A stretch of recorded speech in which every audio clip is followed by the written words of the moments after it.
irrepreensível, que tinha autoridade sobre a sua casa, que tinham filhos sob o seu comando, apegado à sã doutrina, apto para ensinar tudo o que eles liam nas cartas de Paulo. Que não fosse posto as mãos precipitadamente na cabeça de outros homens. Então Paulo lutou para estabelecer isso. Não vale a pena você lutar para resgatar isso? Irmãos, isso é uma coisa grandiosa da parte do Senhor. Muitos não reconhecem. Muitos chegam a ranger os dentes quando eles começam a ver você reprovar as obras das suas congregações. Mas eles, coceira nos ouvidos, não suportam ouvir a sã doutrina. Sabe, é o ponto mesmo que se não fosse pela misericórdia de Cristo, essas pessoas iriam te matar. É que não é o tempo ainda. Mas vai chegar o tempo em que essas pessoas vão querer te matar, assim como Calvino matava os seus que não queria dar ouvidos a ele, que achavam absurdo. Calvino mandava queimar, matar, assassino. Tem pessoas que obedecem escrito desse assassino. Ele já é um assassino de almas pela própria doutrina. Mas não, ele matava literalmente. As pessoas lutam para encobrir isso daí. Mas não, tem relatos, está escrito. Então, irmãos, se Deus vê você se desgastando, se esforçando para entender e querendo resgatar isso, Deus vê isso com bons olhos. Isso é bom aos olhos do Senhor. E claro, você vai ter que trabalhar, você vai ter que se esforçar, porque não vai ser fácil. Veja bem, Cristo veio nessa terra, e isso está em Efésios 4. Você vê que Paulo fala que pela morte e ressurreição do Senhor Jesus, ele levou cativo o cativeiro e deu dons aos homens. Ou seja, pela sua morte e ressurreição, ele venceu o pecado, a morte. Lá em Apocalipse 1, ele se apresenta com as chaves da morte do Sheol. Então ele liberta a gente, porque o que prende os homens é o pecado. Tirou o nosso cativeiro, levou com ele, está na mão dele, ele levou cativo aquilo que nos aprisionava. O pecado está preso nele, tá? Ele está com a chave. A chave do Sheol e a chave da morte é a chave de libertar a gente dos nossos pecados. Levou cativo o cativeiro e deu dons aos homens. Deu presentes para a igreja fazer o mesmo. Tanto é que ele até antecipa a ressurreição no sentido espiritual do assunto. No sentido de que se você está em Cristo, você pode se considerar uma pessoa que ressuscitou dos mortos. Ainda que isso vai acontecer literalmente. Em Colossenses 3, Paulo fala desse assunto. Em Efésios 2 também. Mas em Colossenses 3, no que diz respeito a ter vida de ressurreição, mesmo aqui na carne, ele fala que se você já ressuscitou com Cristo, é para pensar nas coisas do alto e não nas de baixo. É para buscar as coisas que são do céu e não as da terra. E nessa carta o contexto dela é muito interessante, porque ele fala de reprovar doutrinas humanas.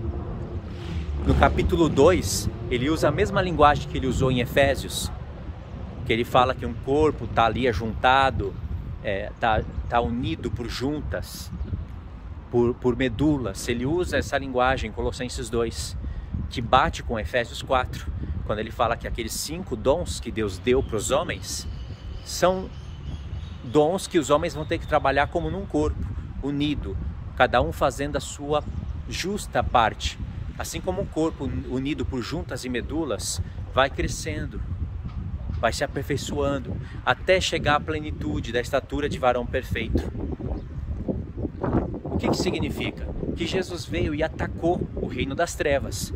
Ele atacou os bispos de Satanás, o episcopado do inferno, os diáconos do diabo. Ele atacou. Ainda mais, ele tirou homens do reino das trevas e transportou para a luz. Está em Colossenses, está em Efésios. Você acha que o diabo ia ficar parado? Ele irritou o diabo, ele provocou. Ele catou o que pertencia ao diabo e converteu para ele. E fez desses homens que eram das trevas, colocou até episcopos, supervisor geral do reino da luz. Você acha que o diabo ia ficar parado? Não ia. E Deus não ia impedir o diabo de agir nisso, porque é uma luta do bem contra o mal. E nesse processo de luta contra a luz e trevas, é onde Deus prova os corações dos homens. Satanás haveria de atacar também o episcopado de Cristo. Porque se ele ataca o episcopado, se ele começa a criar muitas religiões, muitas coisas do inferno, e os homens começam a dormir, lembra do sono das 10 virgens? Então, quando os homens dormem, ele vem e planta o joio. O joio é bem parecido com o trigo. Aí vem os falsos profetas, que Paulo profetizou que haveria de vir. Jesus falou, Pedro falou, outros apóstolos falaram. O Satanás iria atacar o episcopado de Cristo, atacar aqueles dons. E aí homens não iriam estar mais aptos para ensinar as revelações do apóstolo Paulo. Entende? Mas quem começou com tudo isso daí foi o diabo. Foi o diabo que primeiramente atacou o reino da luz. Mas Deus não impediu nada de acontecer, porque ele tinha um plano maior para desenvolver. Ele queria provar os corações dos seus próprios anjos. Então, bom, eu já falei disso em vídeos passados, né? É um assunto profundo que não dá para entrar nele agora. Mas Deus, ele é justo em tudo. E se ele vê você tentando resgatar, entendendo tudo isso, já é uma coisa boa, e tentando resgatar aquilo que ele deu para o apóstolo Paulo estabelecer para a igreja com tanto sofrimento, isso é bom aos olhos do Senhor. E muitas coisas que são boas aos olhos do Senhor vai ser mal aos olhos daqueles que não temem o Senhor, dos religiosos, das pessoas que querem que tudo continue como está, das pessoas que quando elas ouvem você falar da doutrina de Cristo, a sã doutrina, elas têm coceira nos ouvidos. Falam, vai pregar Jesus, vai pregar o amor de Cristo, vai nos hospitais, vai no presídio, o que você está fazendo aí? Nem elas estão fazendo isso. E se, mesmo que elas estivessem fazendo isso, elas não podem atacar o ministério de outras pessoas. Vai tirar pessoas do presídio, vai fazer as pessoas no presídio aceitar Jesus, vai lá nos hospitais, vai cuidar das pessoas, ótimo. E depois? Essas pessoas vão fazer o quê? Hein? Um evangelista sai, começa a evangelizar, começa a atrair as pessoas para Cristo, e depois? Já tem um grupo montado. E aí? Não tem episcopo? Não tem palavra de Deus? Não tem ensinamento? Então vem grupo de louvor, vem grupo das crianças, vem teatro, vem tudo para a igreja. Quanto mais tiver, melhor. Mas não tem palavra de Deus. Cada um faz o que quer, segue o que quer. Se ouve essa doutrina, tem coceira nos ouvidos. Por quê? Não tem os ministérios estabelecidos na casa do Senhor. Satanás atacou. Então começa a entrar heresia. De repente começa a vir calvinismo, aí um sai de lá, vai para cá, outro sai de cá, vem para cá, sai de cá, vai para lá. Aí a igreja quebra no meio, se divide, passa alguns anos, entra presbítero, sai presbítero, e presbítero naquela lei deles, né? Presbítero na lei de muitos é você está abaixo do evangelista. É presbítero, vira evangelista e vira pastor. Aí sai, quebra, se muda, vai e nunca conhece as duas casas de Israel, nunca conhece as 7 festas, nunca manifesta escatologia para a igreja. No lugar disso, músicas, louvores, teatros, tudo isso. E aí? Vai desprezar os dons do Senhor? Só evangelismo não faz quase nada no reino das trevas. Nada. Satanás já está no meio das igrejas, irmãos. Satanás já está caminhando dentro das igrejas. Ou seja, você tem que conseguir entender qual é a boa e perfeita vontade do Senhor, como diz Romanos 12, pela renovação da sua mente. Não se conforma com esse mundo, renova ele. As igrejas estão aonde? Nesse mundo, conformadas com esse mundo. Imitam as coisas do mundo dentro das igrejas. Fazem as coisas como se fosse palavra de Deus. E quando tem palavra de Deus, não aceitam. Tem pessoas que não querem ouvir, não querem obedecer. Elas querem vir no canal de alguém e ouvir palavra boa, ouvir um carinho. Por isso que tem pastores que tem canais de 6 milhões, 8 milhões.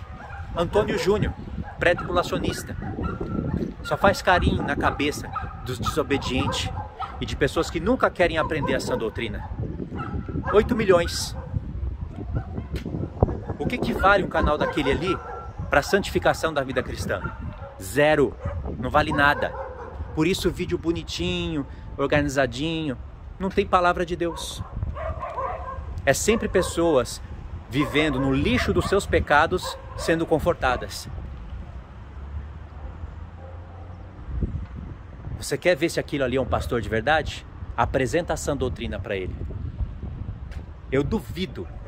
Como eu queria apresentar ali, frente a frente, a doutrina das duas casas. Você ia ver ele rejeitar vez após vez. Festas, isso é judaica. Cristo rasgou o véu. No dízimo ele iria concordar, né? Porque ele não prega o dízimo, mas também não entende a parte espiritual. 8 milhões de inscritos. Isso eu estou falando do maior canal, talvez evangélico. Aí tem pastores semelhantes. Apresenta a sã doutrina. Lamartine Pozella. Apresenta para ele. Pergunta para ele, onde está o episcopado na sua igreja? Não estou reprovando tudo que ele faz, não. Mas apresenta para ele as coisas que estão na Bíblia. Ele vai reprovar quase tudo. Lamartine Pozella. E aí vai. Eu duvido Luciano Subirá reconhecer essas coisas. Primeiro, que seria muito difícil você ter um encontro para falar disso para ele. Segundo, seria mais difícil ainda ele aceitar. Ele teria que mudar a liturgia dos cultos, aceitar a palavra de Deus. Ele mesmo teria que estudar. Não iria aceitar. E aí? Aí vem a pergunta do vídeo anterior. Como vai resgatar o presbitério? As coisas que parecem impossível para nós, é possível para Deus. Basta você ter fé, acreditar e agir. Ele vai, uma hora ou outra, ele vai despertar um pastor desse. Tomara que ele desperte. Mas tem que despertar mesmo. Uma hora ou outra ele desperta alguém. Mas não começa lá dentro. Começa aqui fora. A prova é essa. A prova é que você não vê dentro dessas igrejas, por mais bonitinha, legal que ela seja, você não vê a palavra de Deus sendo ensinada corretamente. Você vê ali uma porção da palavra de Deus sendo ensinada. Então, veja bem, esses homens, muitos deles, eles não trabalham. Eles vivem de dízimo, o que já está errado. Já está errado porque dízimo não é dinheiro. Não estou dizendo que eles têm que trabalhar, porque a palavra de Deus fala de uma pessoa que se trabalha na obra, as pessoas têm que ajudar, sim, cuida de outras pessoas. Não é muito você cooperar com a pessoa. Mas e aí, o que eles estão fazendo com o tempo que eles têm? Tudo bem, eles não têm tempo para estudar tanto a palavra, porque eles fazem visita, eles têm ministérios, eles vão fazer outras coisas lá com a igreja. Mas e aí, eles aceitam mestres na igreja? Eles aceitam? Cadê o episcopo? Cadê o bispo? Quem é o bispo da igreja deles? Não tem. Eles não aceitam outros dons, porque a prova disso é que a palavra de Deus não é restaurada lá. Essa questão de judeus e de gentios, as duas casas de Israel, as 7 festas, isso é palavra de Deus. Quando que o povo vai acordar para entender que isso é palavra de Deus e que isso muda a visão escatológica, muda a sua prática de vida se você estudar corretamente? Tem gente que conheceu isso, achou bonito, mas passou. Fica fazendo vídeo sensacionalista, vídeo para chamar inscrito. Isso vai ser ensinado até o fim. Judeus e gentios estão unidos? Não estão. O que mais você vê aí no YouTube é guerra de judaísmo contra cristianismo. E às vezes é necessário ter mesmo, porque se o cristianismo não ensina a palavra de Deus corretamente, não ensina o que é lei, o que é graça corretamente, aí vem o judaísmo e começa a distorcer as coisas para o lado judaizante. Vai ter o ponto bom, sim, que eles vão ensinar, vai ter coisa boa, mas ainda não está correto. Não está correto porque vocês vão ver que eles não praticam muitas coisas que estão escritas. Pelo contrário, fica querendo judaizar pessoas. Então, judeus e gentios não estão unidos. Como é que você vai unir? Fazendo o que Paulo fazia, ensinando o que Paulo ensinava. Como Paulo ensinava. O que está escrito nas cartas, ali já tem base suficiente para você ensinar a doutrina, formular toda a doutrina. Mas o que está escrito não foi só o que Paulo falou. Paulo passou 1 ano e meio em Coríntios, 3 anos em Éfeso. Paulo ensinava, como você vê no canal, sabe? Desde Abraão, toda a profecia, todos os detalhes, ele ensinava isso. Por isso que ele pode falar de maneira resumida nas cartas, sabendo que ele tinha que resumir mesmo, né? Não tem como ele escrever um livro ensinando a doutrina. Nem era vontade do Espírito do Senhor fazer isso. Mas está ali já os sinais, os textos, as referências. Entendeu?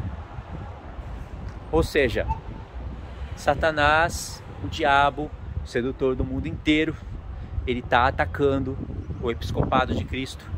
Já vem atacando há muito tempo, levantando falsas religiões, levantando falsos ensinos. E por que ele consegue fazer isso? Porque está na temporada do sono das 10 virgens. Muitas estão dormindo, graças a Deus, com azeite, mas muitas outras sem azeite. Então ele vai atacando. Irmãos, quando os homens dormem, o inimigo vem e planta joio. Joio é falso profeta. Essa questão de trigo e de joio não começou no Novo Testamento, já está em Jeremias. O Senhor está falando dos falsos profetas lá para Jeremias e pergunta: o que tem o trigo com a palha? E isso é quando os homens dormem. Essa é a prova de que essas igrejas, por mais que elas estão falando de Jesus, estão dormindo. Mas tem pessoas que estão dormindo com azeite. Aí eu pergunto, a igreja está pronta para ser arrebatada agora? Não está. Como que o Senhor Jesus vai arrebatar uma igreja? Como Paulo disse lá, ele estava preparando a igreja para apresentá-la para Cristo como uma só mulher a um marido, sem mácula, sem ruga. A igreja hoje está cheia de ruga, parece uma velha. Cristo vai arrebatar uma igreja que nem sequer conhece as 2 casas, ou com o episcopado caído. Ele vai arrebatar o que agora? Não tem o que ele arrebatar agora, irmãos. Isso já prova que a doutrina do arrebatamento secreto, pré-tribulacionismo, é doutrina do diabo. E ele faz como se fosse doutrina de Cristo. Porque ele tem ministros dele transfigurados em ministros de Cristo, transformados. Isso só é possível se a pessoa falar de Jesus, falar do amor, do Espírito Santo, mas sempre ensinando uma doutrina que vai levar as pessoas para a perdição no momento exato. Deus me deu sabedoria para entender isso. Antes eu tinha medo de falar. Não, essa doutrina, no tempo correto, ela vai levar um monte de pessoa para o Sheol. E Deus vai cobrar o sangue dessas almas, das mãos e da boca, de todos aqueles que gastaram o seu tempo escrevendo livro, vendendo seus livros, teimando. Deus está vendo. Deus está vendo tudo. E aí eu pergunto, vai arrebatar o quê? Você estaria pronto para ser arrebatado hoje? Fala a verdade. Você pode dizer, mas e mês passado? Tava mês passado não, ainda bem que não foi mês passado. E semana que vem? E você não pode pensar só em você. Tem pessoas que Deus quer salvar também. Então, irmãos, se você não olhar para essas igrejas e não ver um ministério caído, e não ver Satanás atacando, os ministérios, tirando o episcopado de Cristo como vingança, e não ter vontade de fazer alguma coisa, você está dormindo. Precisa acordar. Você quer acordar com um toque de trombeta ou você quer ter a trombeta para acordar as pessoas? Você tem que ver se você está dormindo ou acordado. Se você estiver dormindo, será que você está dormindo com azeite ou sem?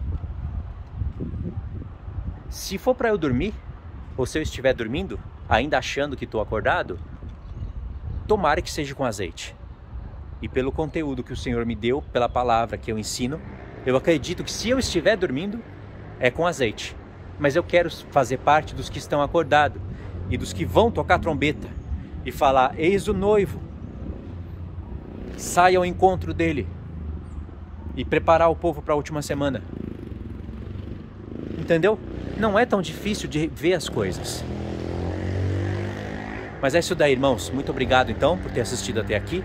Vocês entenderam o objetivo do vídeo? São palavras importantes, são toques de trombeta que despertam as pessoas.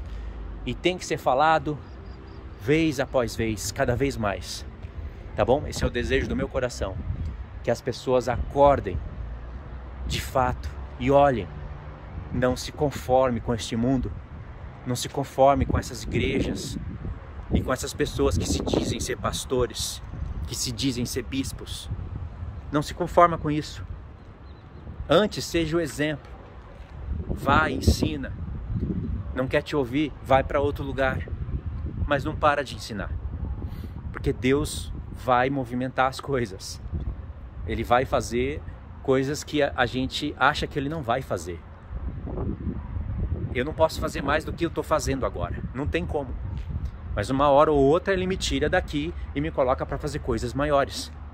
Vai depender da vontade dEle e do meu esforço. Se você for fiel no pouco, Ele te coloca no muito. Tá bom? Então é isso daí, irmãos. Deus abençoe. Muito obrigado. Fiquem todos na paz.